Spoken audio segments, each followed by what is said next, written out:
जी एक खबर आजमगढ़ से, जहां गंभीरपुर थाना क्षेत्र की बिंद्रा बाजार निवासी रूबी गुप्ता ने अपनी जेठानी उनके परिवार पर गंभीर आरोप लगाए हैं। पीड़िता का कहना है कि उनके ससुर मन्ना लाल गुप्ता करीब 1 वर्ष पूर्व निधन हो गया था। इसके बाद उनकी जेठानी ने जमीन जायदाद पर कब्जा कर लिया और अब उन्हें और उनके बच्चों को प्रताड़ित किया जा रहा है। रूबी गुप्ता ने बताया है कि मात्र एक कमरे में रहकर वो गुजारा कर रही हैं, जिसमें वे अपने 4 बच्चों के साथ किसी तरह जीवन यापन कर रही हैं। उन्होंने आरोप लगाया है कि उनकी जेठानी, उनका बेटा विशाल गुप्ता और उनकी पत्नी अक्सर उन्हें धमकाते और मारने पीटने की चेतावनी देते रहते हैं। पीड़िता का कहना है कि उनके जेठानी ने उनके ससुर को बहला फुसला कर उनकी जमीन जायदाद का वसीयतनामा अपने नाम करवा लिया था। अब आए दिन धमकी दी जाती है, जो मिला है उसी में रहो वरना घर से बाहर निकाल दिया जाएगा। रूबी गुप्ता ने यह भी आरोप लगाया कि उनके घर की बिजली कनेक्शन कटवा दिया गया है और अब उसे जबरन बिजली बिल मांग की जा रही है। अपनी व्यवस्था बताते हुए रूबी गुप्ता ने कहा है कि मैं अपने 4 बच्चों के साथ एक कमरे में रहकर बहुत मुश्किल से जीवन यापन कर रही हूँ। हमारी जमीन जायदाद पर मेरा भी बराबर का हक है। प्रशासन से मैं मांग करती हूँ कि मुझे भी मेरे हिस्से की जमीन दिलाई जाए ताकि मैं अपने बच्चों का सही तरीके से पालन पोषण कर सकूं। पीड़िता ने पुलिस व प्रशासन से न्याय की गुहार लगाई और मामले में उचित कार्रवाई करने की मांग की है। हाँ, अपना परिचय बताइए। मुझे रूबी गुप्ता। कहाँ के रहने वाली है? बिंद्रा बाजार। थाना कौन सा लगता है?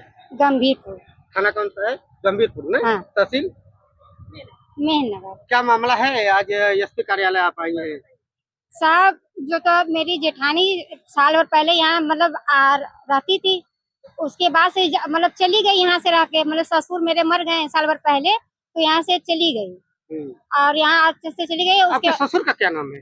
मन्ना लाल गुप्ता। अच्छा, मन्ना लाल गुप्ता। हाँ, फिर क्या हुआ? तो उनको जो तो मर गए, तो मतलब कि चली गई। मतलब आती जाती रहती थी, आते जाते के बीच में मतलब मुकदमा चल रहा था, फिर बंद हो गया। और उसके बाद हाँ, जैसे कि मतलब साल भर के बाद से आई, 1 महीना से आके बहुत परेशान घर में कर रही है हमको।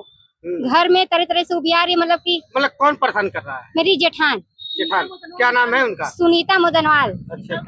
विशाल, उनका बेटा विशाल है, विशाल मुदनवाल, और वो सुनीता मुदनवाल है। और उनकी एक बहू भी है। हाँ, तो बहू जो तो घर के मतलब एक ही कमरा हमको साहब मिला है, एक ही रूम। और जब से 1 महीना से आई है, लाइन बत्ती पूरा कटवा दिया, कहती बिजली का बिल दो। बिजली का जब हमको कुछ मिला नहीं, घर वो अपने नाम वसीलत करवा ली है, घर वसीलत करवा ली है। और राशन कार्ड कहती है, धमकी देती है हम लोगों को कि कायदे से रहो, नहीं तो घर से तो सबकर निकलवा दे ले। अब तो पे जो था तोरे बाकी है। क्या मांगे आप? क्या मांगे हैं आप? साहब, मैं यही चाहती हूँ कि हमको एक रूम मिला है, एक किचन।